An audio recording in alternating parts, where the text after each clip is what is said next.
When you think of Stephen Hawking, it's easy to picture this brilliant mind kind of locked away at an ivory tower. But he wasn't that at all. He was a complete rock star of science, a cultural phenomenon who totally changed our relationship with the universe. He took the biggest, most mind-bending questions you can imagine and brought them right from the blackboard into our living rooms. So that's the big question, right? How did this actually happen? How does a theoretical physicist, a guy talking about singularities and black holes through a computer, somehow manage to capture the imagination of the entire planet? Well, that's the incredible story we're going to unpack right now.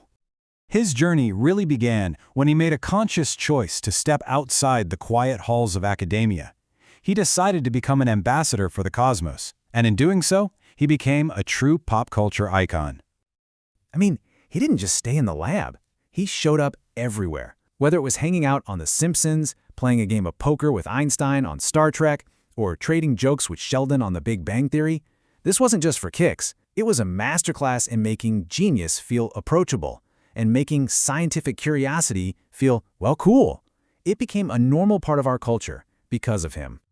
But let's be absolutely clear. This worldwide fame wasn't just built on some clever celebrity cameos. No, it was founded on some of the most groundbreaking, revolutionary scientific work of the entire 20th century. Behind that pop culture figure was a legit genius.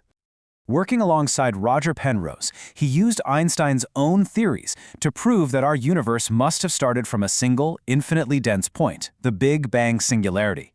Then he completely redrew our picture of black holes, and in 1974, he dropped a bombshell, the idea that black holes aren't totally black. He figured out they slowly leak energy, what we now call Hawking radiation, which means eventually they can just evaporate and disappear.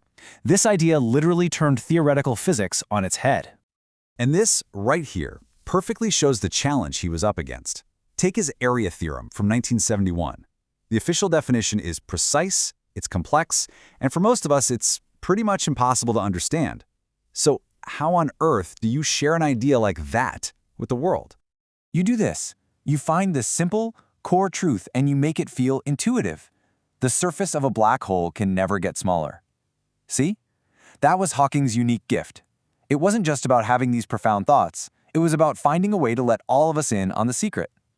And that gift, that incredible ability, led to his next great mission. A deliberate, focused effort to basically give the universe away, to share these amazing ideas with everyone, not just a handful of fellow physicists.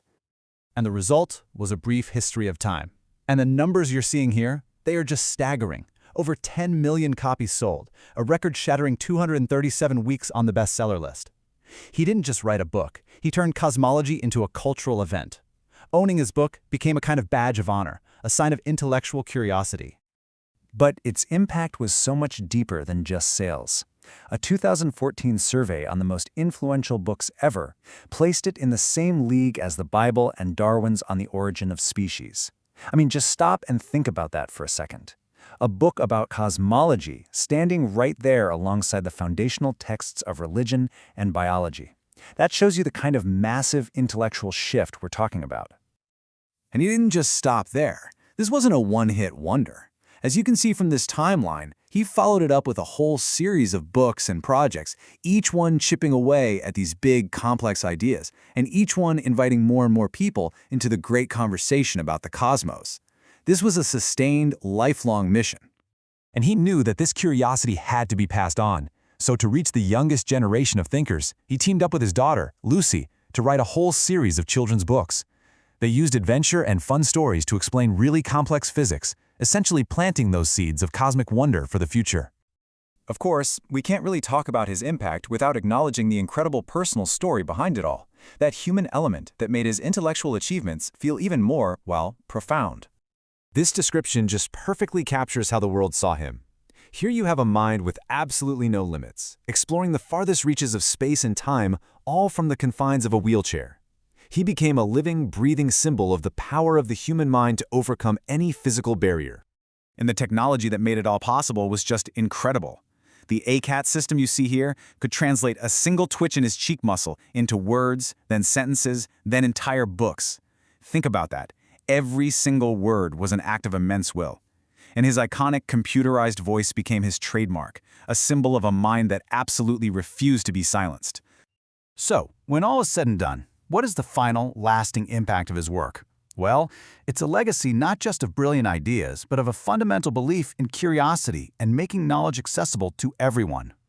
Let's start with this number, 50 years. What in the world could that possibly refer to? It's the time it took for our technology to finally catch up with his mind. 50 years after he first proposed it, our observations of gravitational waves from merging black holes proved his area theorem was correct. This just shows this wasn't just pop science, it was foundational, hardcore physics, and he was proven right half a century later. Ultimately, his legacy is all about shared knowledge. From writing for a popular audience to eventually making his own PhD thesis free for anyone online to download, he truly believed that the biggest ideas belong to all of us. Nobel laureate Malala Yousafzai even said his work helped her think about the universe instead of her fear. That's the real power of democratizing science. And so we'll end with his own words, his final instruction to us all. He didn't just give us answers about the cosmos. He gave us a much more valuable gift, the courage to keep asking the big questions, and the enduring, powerful inspiration to always, always wonder.